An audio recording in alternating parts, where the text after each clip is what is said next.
IELTS Practice Tests Plus. Cassette 2, Side 1. Test 3. You will hear a number of different recordings, and you will have to answer questions.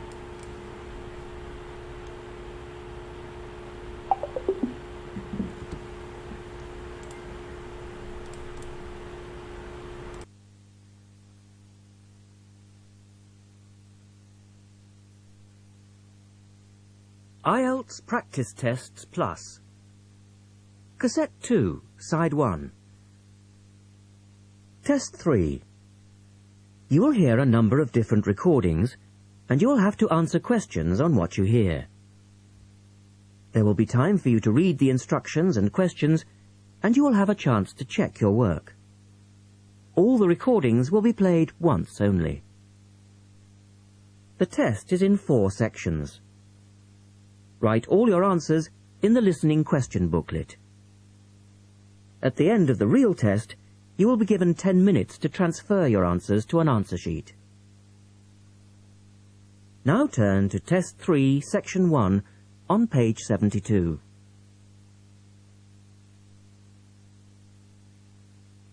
Test 3, Section 1.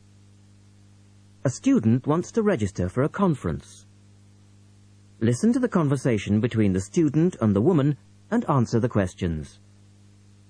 First, you have some time to look at questions 1 to 4.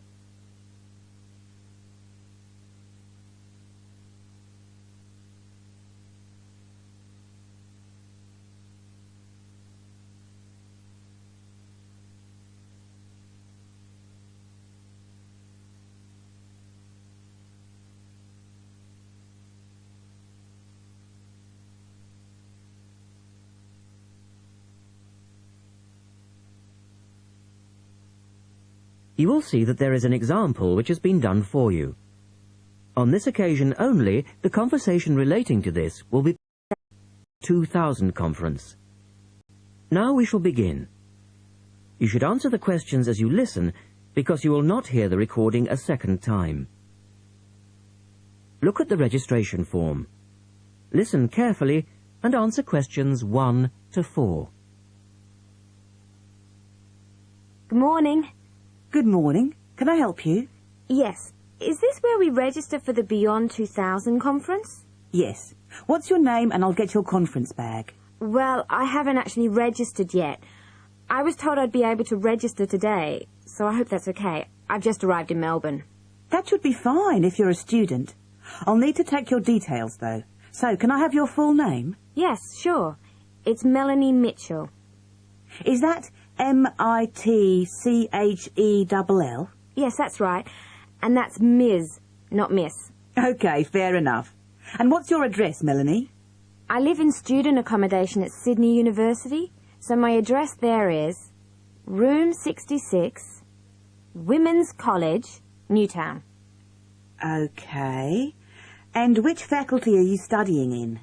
I'm in the Faculty of Education. I'm doing a Master's in Primary School Teaching. Right. And may I see your student card, because I need to verify that you're a current student? Yes, sure. Here it is. My number is 994578ED.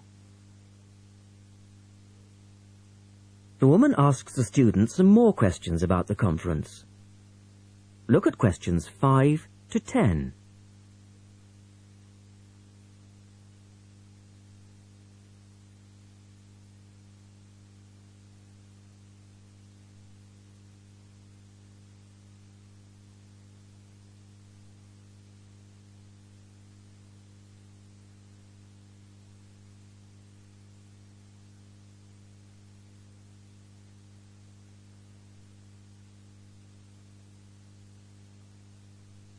Now listen to their conversation and answer questions 5 to 10.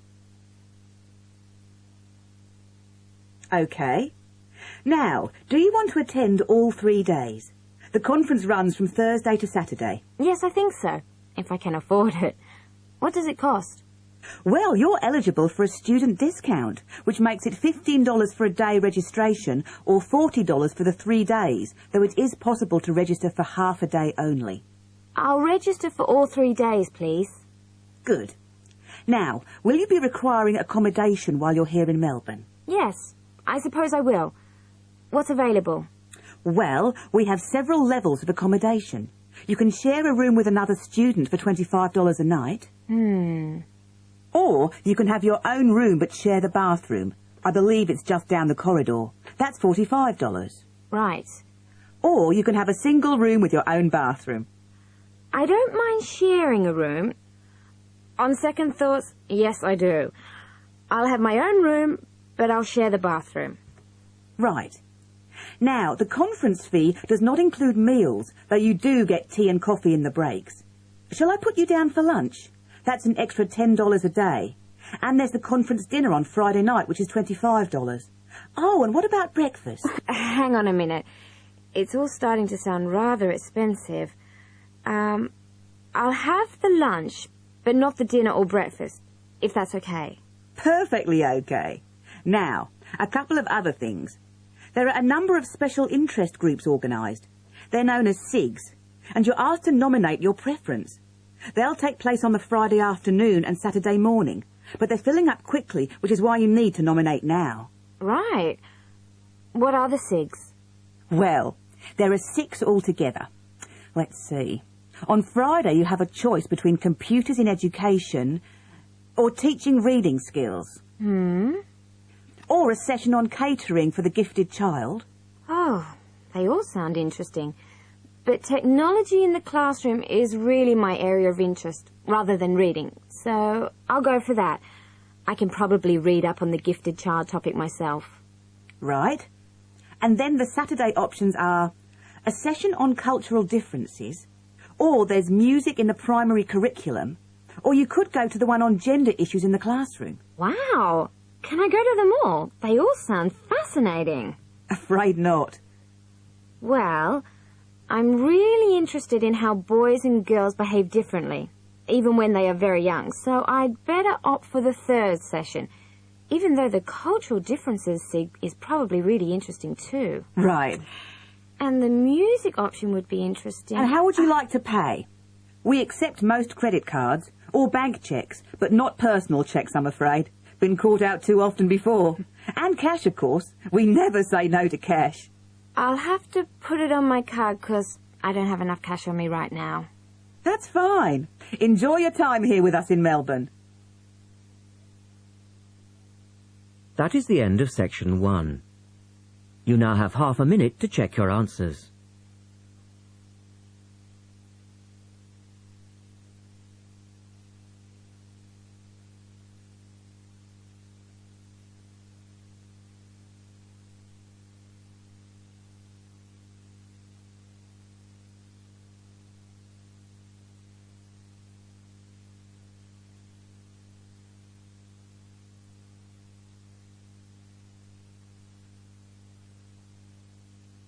Now turn to section 2 on page 73.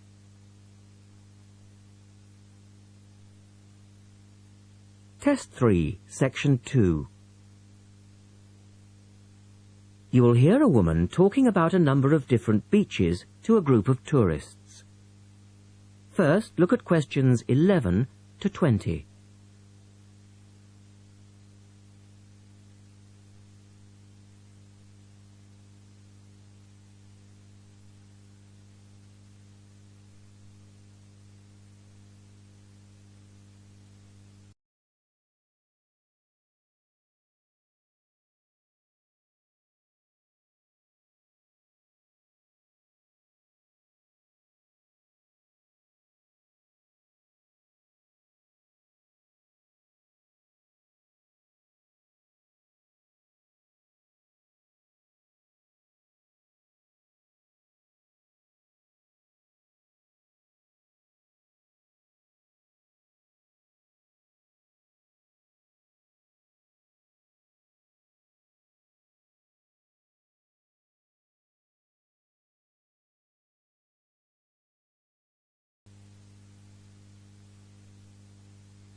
As you listen, answer questions 11 to 20.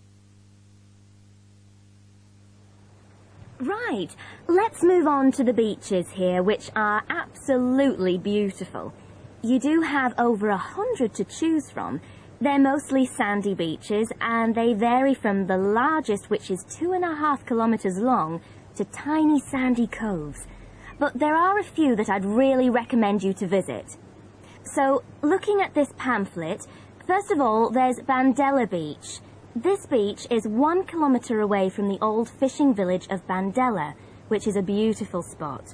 If you park in the car park behind it, there's a small path which leads down to the bay. It's very pretty because the whole beach is backed by pine trees, so it's very sheltered. The beach itself is very clean, and the water is shallow and safe. That, together with the soft sand, make it an ideal beach for children and non-swimmers. A little further round the coast, again to the east, in the eastern corner of the island, is the spectacular Dapolata Beach, which is basically a long inlet.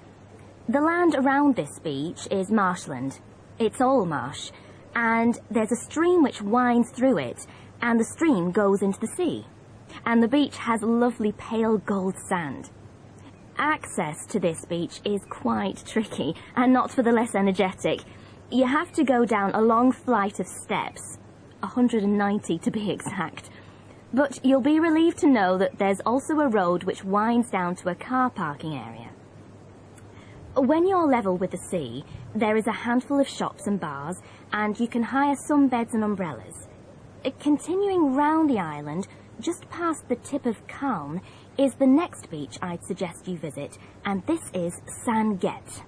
Why? Because there isn't a beach longer than this on the island. If you want to know, it's exactly 2.5 kilometres long, and that's a bonus because it means it never gets overcrowded. It has golden sand and clear blue water shelving into the sea. There are several beach restaurants to choose from, and water sports are available when the water is calm. But check first. This beach operates a flag system, as the sea can get rough, and you should always swim between the flags.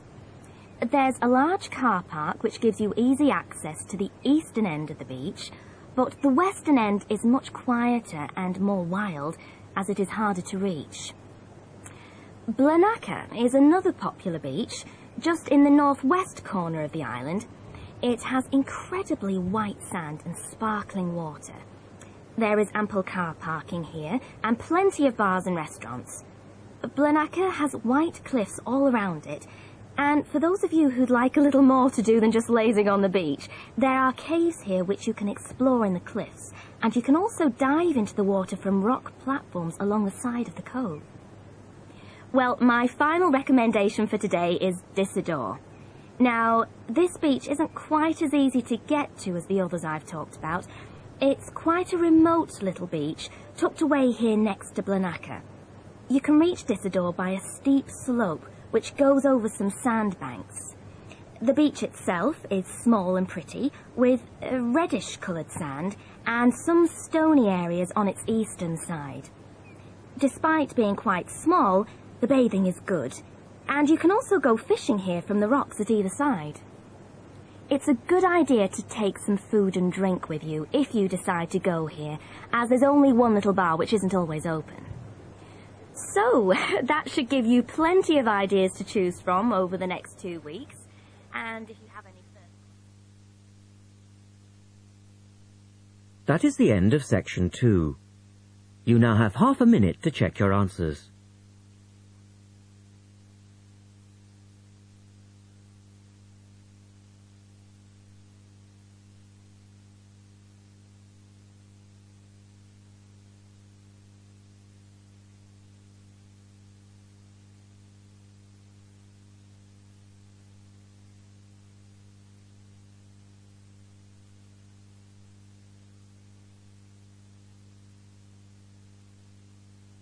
Now turn to section 3 on page 74.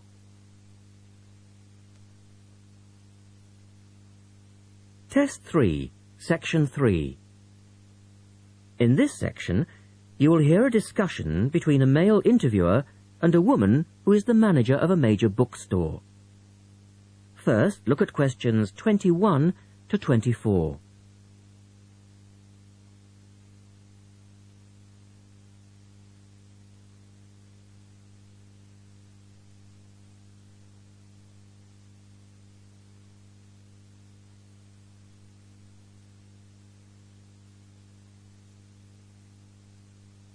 Now listen to their conversation and answer questions 21 to 24. The start of a new academic year is a challenge for booksellers. Lee Rogers talks to one major bookstore manager. Jenny Farrow, you're the manager of Dalton Books, and you sell an awful lot of books to students, don't you? Yes, we do. How do you manage to make sure that you're going to have the books students need when all the new courses begin?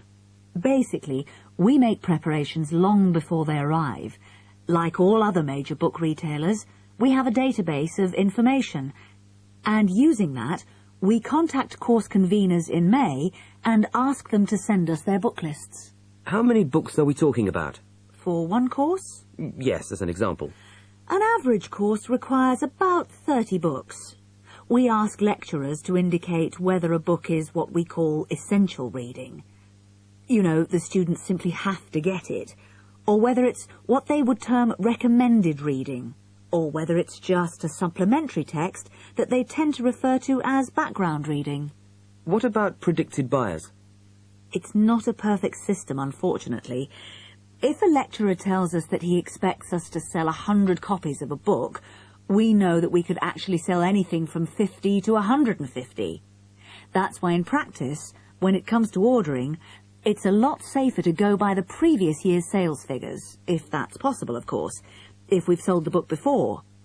We also build other factors into the equation, including the type of course that the books are for, the student's year group, and a measure of our own judgment. And these criteria make a fairly accurate guide? As accurate as we can be, yes. Look at questions 25 to 30.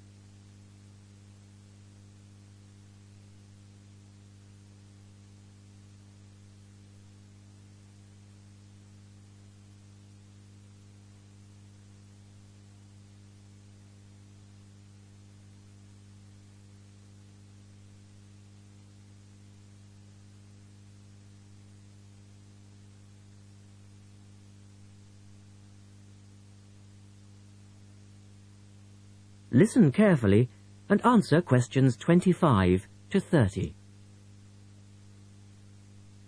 What about the publishers? Do they take an active role in promoting new books? Certainly. The academic and professional publishing market is worth about £700 million a year, so publishers go to some lengths to make sure their books are known. The standard procedure they use is to mail out catalogues to lecturers or colleges and universities. That's been the main form of promotion for years. Now, of course, they can also post details of new or revised works on websites. Some even go so far as writing individual letters to the appropriate lecturers in order to let them know what's coming up. The lecturers then contact you if they're interested? That's right. The publishers send us, the booksellers, inspection copies. Lecturers can then get a free copy and decide whether it's going to be suitable for their course. And how does it work with the students? What are they looking for and who helps them most? I think lecturers are best placed to understand the students' needs. Often the critical issue is what represents value for money for students. This is more important than price per se. Do students actually buy books before they start the course? Apparently, a large proportion of students wait to see what they need. Students have a firm idea of what constitutes a good book, so they tend to give themselves time to look at all the options before making a choice. They tend to go for books that are clear and easy to use. Often, the texts that their lecturers recommend turn out to be too academic and remain here on our shelves.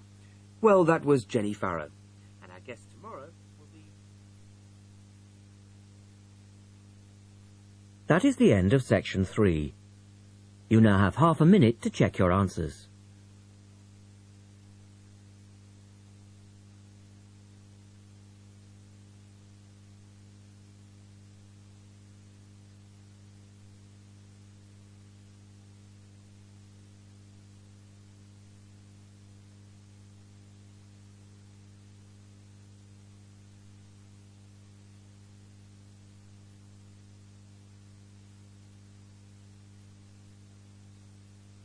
Now turn to section 4 on page 75.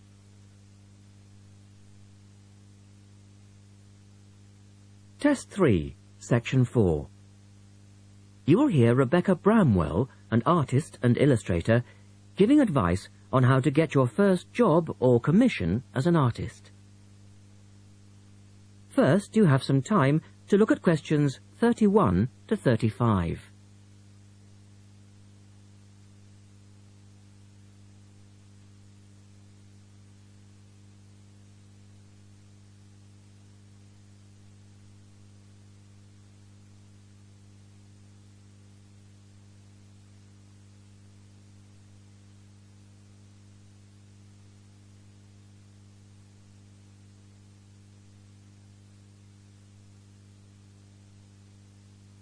Now listen carefully and answer questions 31 to 35.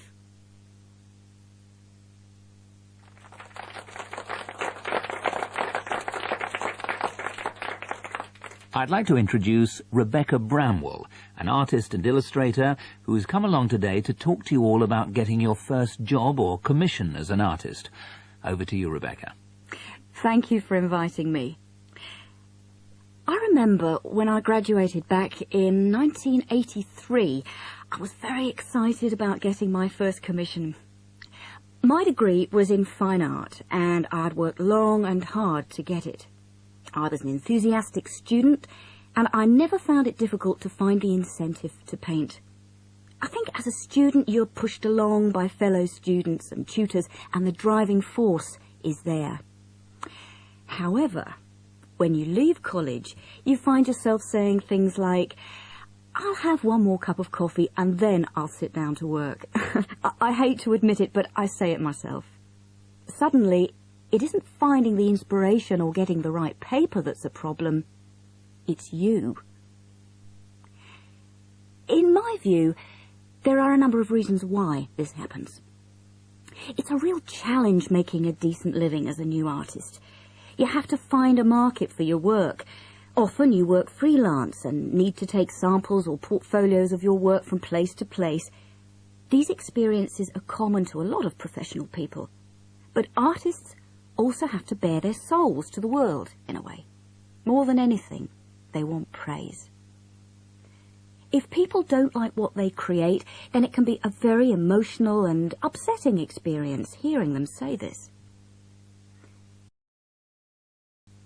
I began to realise that these problems were preventing me from having a career in art, and so I decided to experiment. I was a painter, but I started to dabble in illustration, drawing pictures for books, cards, and this offered me the opportunity to become more emotionally detached from my work. I was no longer producing images from the heart, but developing images for a specified subject, taking a more practical approach. I began to develop a collection of my illustrations, which I put into a portfolio and started to carry around with me to show prospective clients and employers. But it was still tricky because publishers, for example, want to know that your drawings will reproduce well in a book. But without having had any work published, it's hard to prove this. Having a wonderful portfolio or a collection of original artwork is, of course, a first step. But what most potential clients would like to see is printed artwork, and without this evidence, they tend to hold back still when it comes to offering a contract. Look at questions 36 to 40.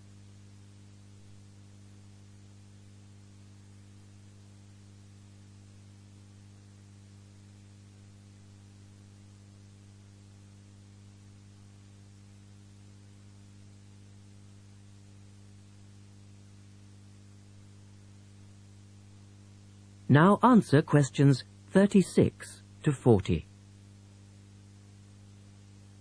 Well, I overcame this problem in two ways. And I suppose this is my advice to you on preparing your portfolio of your best work.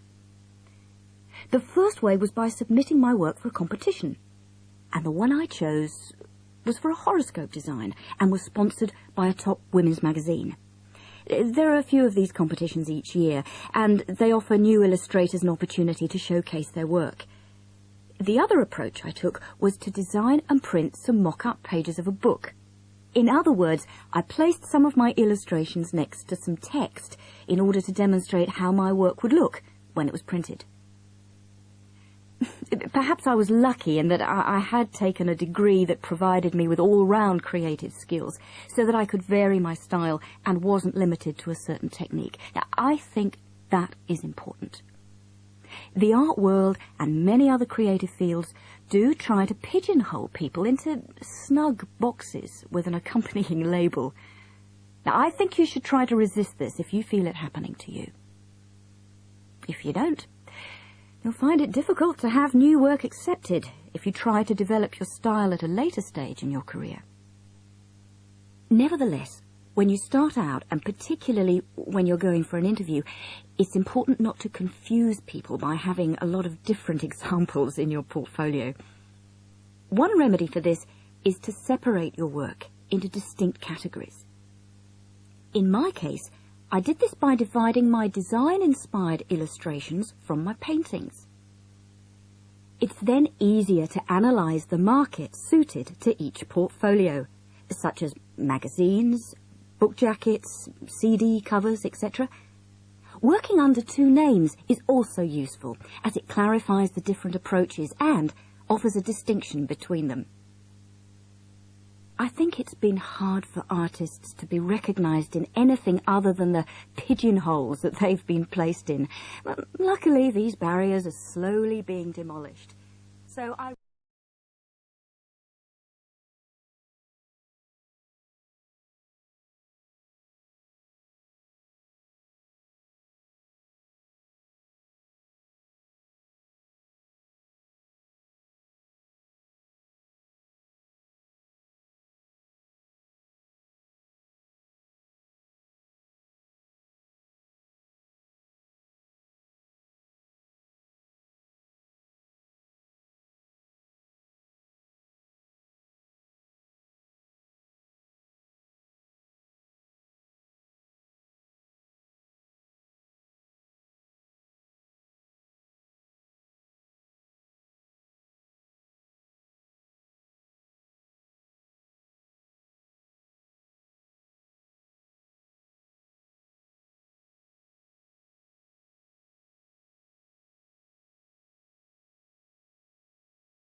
convener,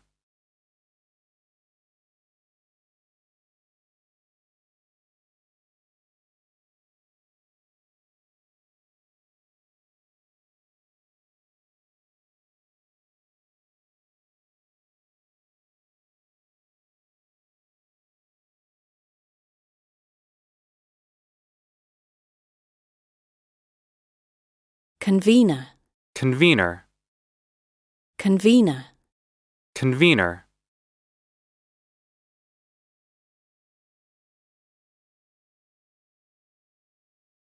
convent, convent, convent,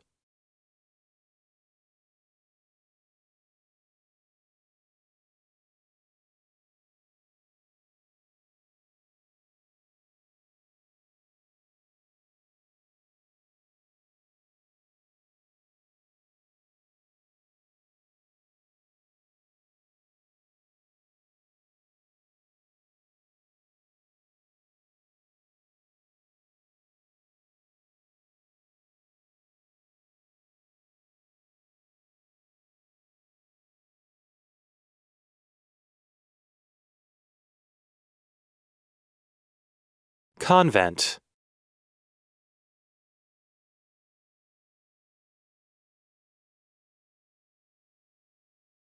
convener,